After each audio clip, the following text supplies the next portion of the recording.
TVK party అధినేత hero Vijay ఒక controversy statement అయితే చేశారు. అసలు ఎవరిని ఉద్దేశించి చేశారు, ఏమన్నారు, ఈ వీడియోలో ఇప్పుడు మనం తెలుసుకుందాం. 2026 తమిళనాడులో జరిగే సార్వత్రిక శాసనసభ ఎన్నికల్లో టీవీకే పార్టీ కూడా పోటీ చేస్తుంది. సో ఒకవేళ టీవీకే పార్టీ అధికారంలోకి వస్తే ముఖ్యమంత్రి అభ్యర్థిగా విజయ్ ఉంటారని కొంతమంది విశ్లేషకులు కూడా చెప్తున్నారు. సరే, ఇక్కడివరకు బాగానే ఉంది. సరే, తమిళనాడు రాష్ట్రంలో జరిగిన పాలిటిక్స్ కదా, మనకెందుకని మీరు అనుకోవచ్చు. కానీ నిన్న జరిగిన ఒక మీటింగ్ లో ఒక వ్యక్తిని ఉద్దేశించి వ్యాఖ్యలు చేయడం అయితే జరిగింది. ఆయన ఎవరో కాదండి, AP deputy CM Pawan Kalyan గారు. అసలు ఆయన ఏమన్నారు? ఇప్పుడు రాజకీయాలు అన్నాక విమర్శలు ప్రతి విమర్శలు అని కామన్ అండి. ఈ పార్టీ వ్యక్తి ఆ పార్టీని వాళ్ళని దుమ్మెత్తిపోస్తారు, ఆ పార్టీలో ఉన్న వీళ్ళని.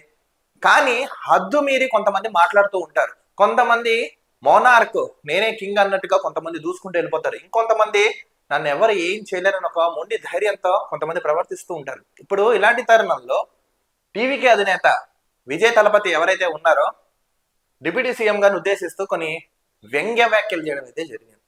అవునండి విజయ్ గారు, ప్రజలు కూడా ఒక రేంజ్ లో మీ మీద ఫైర్ అవుతున్నారు. మీకేమైనా సమస్య ఉంటే మీరు ఆ వ్యక్తినో పార్టీనో మీరు ప్రశ్నించండి. అంతేగాని పవన్ కళ్యాణ్ గారిని ఎందుకు ఉద్దేశించి మాట్లాడతారని నెట్టింట్లో తెగ ఫైర్ అయితే అవుతున్నారు.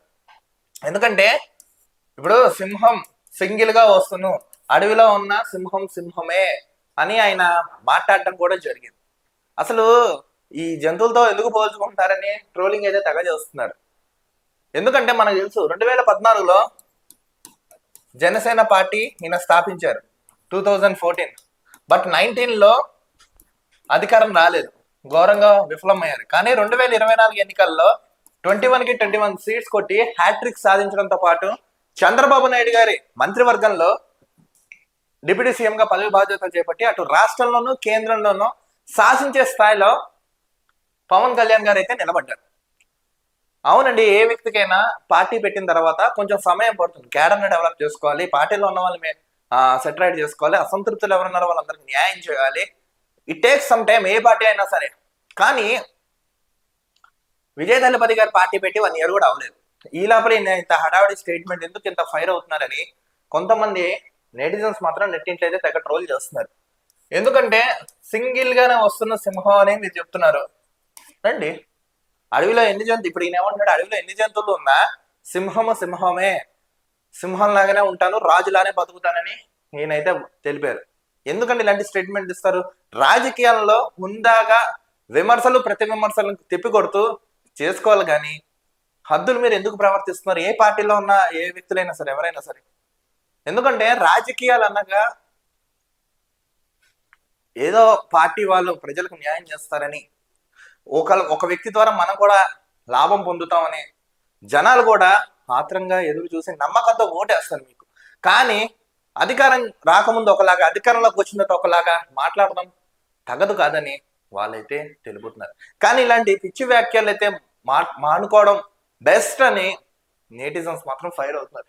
ఎందుకంటే పవన్ కళ్యాణ్ గారు ఇటు సినిమాలోనూ ఇటు పాలిటిక్స్ లోనూ రెండు ఆయన బ్యాలెన్స్ ఇస్తూ ఒక మార్క్ని అయితే ఆయన క్రియేట్ చేస్తున్నారు. ఇప్పుడు ఇలాంటి తరుణంలో మీరు ఆదర్శంగా తీసుకోవాలి, కానీ ఎందుకు విమర్శిస్తారని విజయ్ని మాత్రం ఫ్యాన్స్ ఓ రేంజ్ లో అయితే నెట్టిట్లయితే వేసుకుంటున్నారు.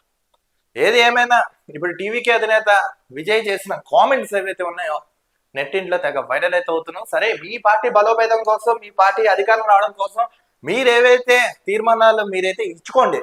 పక్క రాష్ట్ర సీఎంలు, పక్క రాష్ట్ర డిప్యూటీ సీఎంలు, పక్క రాష్ట్రాలు ఉన్న వాళ్ళతో మీకు ఎందుకే నాకు అర్థం కాదు అని ప్రజలు అడుగుతున్నారు. ఏదేమైనా విజయ్ చేసిన కామెంట్స్ కరెక్ట్ గా కావని కొంతమంది ఆగ్రహిస్తున్నారు. సో విజయ్ చేసిన కామెంట్స్ పై ఏమన్నారో ఏంటో మీకు ఈ వీడియోలో ఎక్స్ప్లెయిన్ చేసి చెప్పాను. మీకేమనిపించింది? నిజంగా విజయ్ తలపతి ఎవరైతే కామెంట్స్ చేశారో ఇది సబబైన మీ యొక్క విలువైన అమూల్యమైన అభిప్రాయాన్ని కామెంట్స్ రూపంలో అయితే తెలపండి. మరో ఇంట్రెస్టింగ్ టాపిక్ తో కలుద్దాం. నేను మీ దిలీప్, చూస్తున్నాను ఛానల్.